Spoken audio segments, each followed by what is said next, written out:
दोस्तों, आज मैं आप लोगों को एक ऐसी लड़की की कहानी सुनाऊंगी जिसे अपनी सुंदरता का बहुत ही ज़्यादा घमंड था।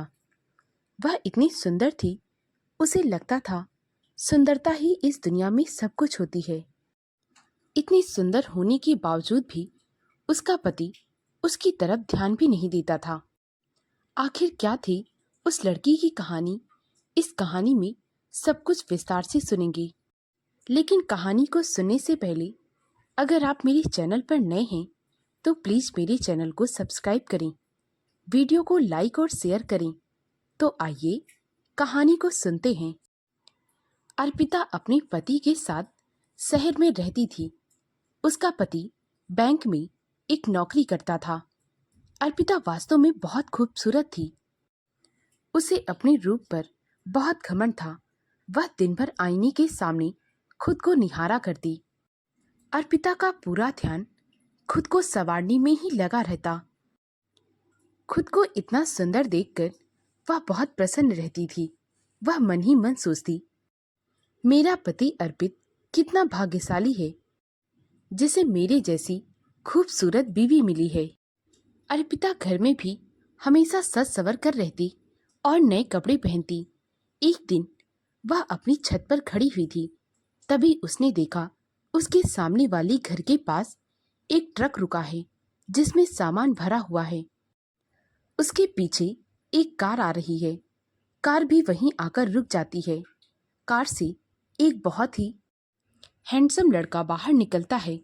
अर्पिता उसे देखकर यह सोचती है कि यह तो बहुत हैंडसम है।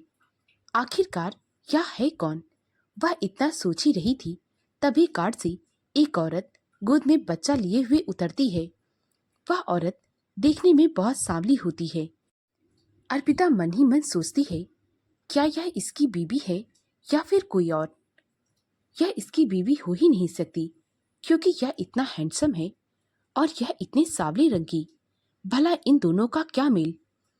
तब तक वह औरत अपने पति से कहती है, सुनो जी, क्या यही हमारा नया घर है? वह आदमी कहता है, हाँ हाँ, यही हमारा नया घर है।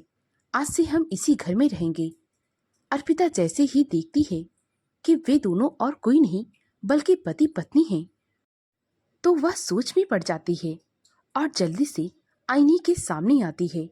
वह कहती है, वह आदमी इतना हैंडसम है, उसे तो मेरी जैसी खूबसूरत पत्नी मिलनी चाहिए थी, परंतु उसकी पत्नी तो इतनी सांवली है, देखने में बहुत भद्दी लगती है। क्या उसका पति उसकी परवाह करता होगा या नहीं? अर्पिता के मन में ये सारे सवाल चल रहे थे। जब शाम को उसका पति दफ्तर से लौटकर घर आया तो वह उससे भी सामने वाली पड़ोसियों के बारे में बताने लगी। उसके पति ने ज्यादा ध्यान नहीं दिया, वह अपने कामों में व्यस्त था। अर्पिता कहने लगी, आपको तो जैसे मेरी बातों से कोई फर्क पड़ता ही नहीं। आज के बाद से अर्पिता का बस एक काम रह गया था। वह बन ठन लेती और सारा दिन बालकनी में खड़ी रह के सामने वाले पड़ोसियों को देखती रहती। खासकर उसकी नजर उस सांवली औरत पर थी। वह देखती कि सुबह सुबह वह सांवली औरत अपने बच्चे को गोद में लेकर अपने पति को छोड़ने दरवाजे तक आती। उसका पति भी खुशी खुशी अपने काम पर चला जाता। वह औरत पूरा दिन घर के काम करती, बालकनी में कपड़े सुखाती, बच्चे के साथ खेलती और शाम को जब पति आता तो दोनों अक्सर बाहर घूमने के लिए जाते। अर्पिता यही सोचती कि पता नहीं इस आदमी ने इस सांवली लड़की से विवाह क्यों किया और फिर इसके साथ इतना खुश कैसे है।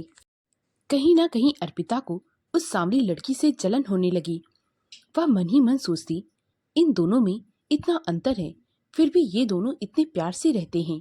और एक मेरा पति है जो कभी भी मेरी खूबसूरती की तारीफ भी नहीं करता, हमेशा अपने काम में व्यस्त रहता है, ना मुझे कभी घुमाने ले जाता। उसके अंदर अपने रिश्ते को लेकर कड़वाहट भरने लगी। एक दिन उसने देखा कि उसके पड़ोसी कहीं घूमने गए हैं। अर्पिता ने भी सोचा, क्यों ना आज मैं भी अपने पति के साथ बाहर घूमने जाऊं। बहुत दिन हो गए हम लोग कहीं बाहर नहीं गए। अर्पिता ने अपने पति से कहा, क्यों ना आज हम बाहर चलें, बहुत दिन हो गए हैं। इस पर उसका पति कहने लगा, आज हम बाहर नहीं जा सकते, मेरे सिर में सुबह से ही दर्द हो रहा था और वैसे भी मुझे एक दिन छुट्टी मिलती है, मैं घर में आराम करना चाहता हूँ। अर्पिता को अपने पति की इस बात पर गुस्सा आ गया। वह कहने लगी, सामने उस सांवली लड़की को देखो, उसका पति उसकी कितनी परवाह करता है। एक तुम हो कि मेरी तरफ ठीक से देखते भी नहीं।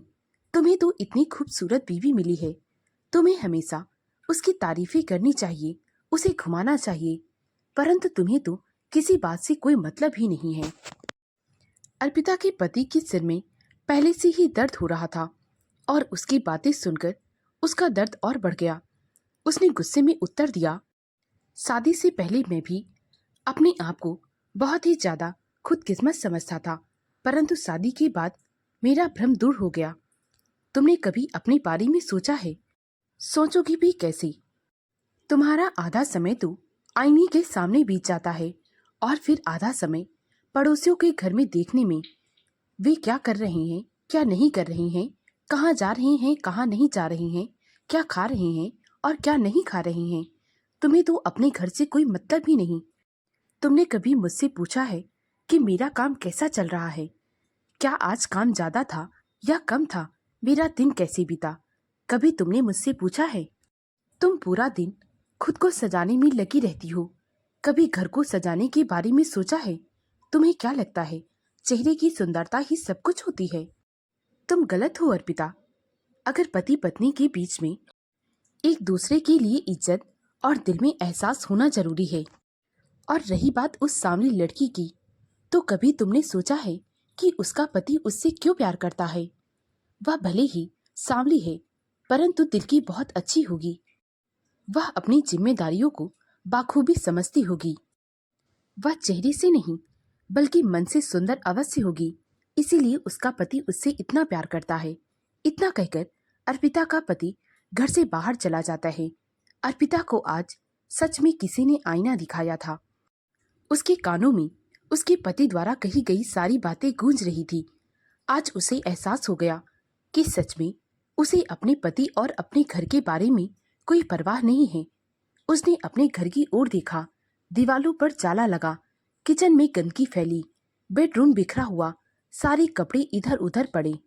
अर्पिता ने झाड़ू उठाया और घर की सफाई करना शुरू कर दिया।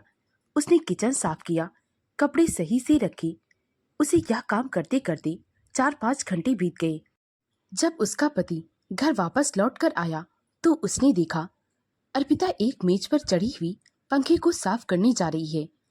उसका पति दौड़कर आया और उसे कहने लगा, मैं साफ कर देता हूँ। अर्पिता कहने लगी, नहीं नहीं, आपके सिर में तो दर्द है, मैं साफ कर लेती हूँ। उसके पति ने आज अर्पिता का बदला हुआ रूप देखा। वह बहुत प्रसन्न था। उसने अपनी पत्नी को गले से लगा लिया। उसके बाद दोनों ने प्यार से मिलकर पंखे को साफ किया और फिर साथ में बैठकर खाना खाए। अर्पिता और उसके पति ने शादी के बाद पहली बार इतनी सारी बातें की थी। अर्पिता को आज सूरत और सीरत का फर्क समझ में आ गया था। दोस्तों, यह कहानी हमें यह सिखाती है कि दूसरों के बारे में जानने से बेहतर यह है कि हम स्वयं को पहचान लें, क्योंकि एक समझदार व्यक्ति वही है जो दूसरों को देखकर उनकी खूबियों से सीखता है, ना कि उनसे ईर्ष्या करता है। और चेहरे की सुंदरता हमारी आंखों को आकर्षित करती है और मन की सुंदरता दिल को जीत लेती है।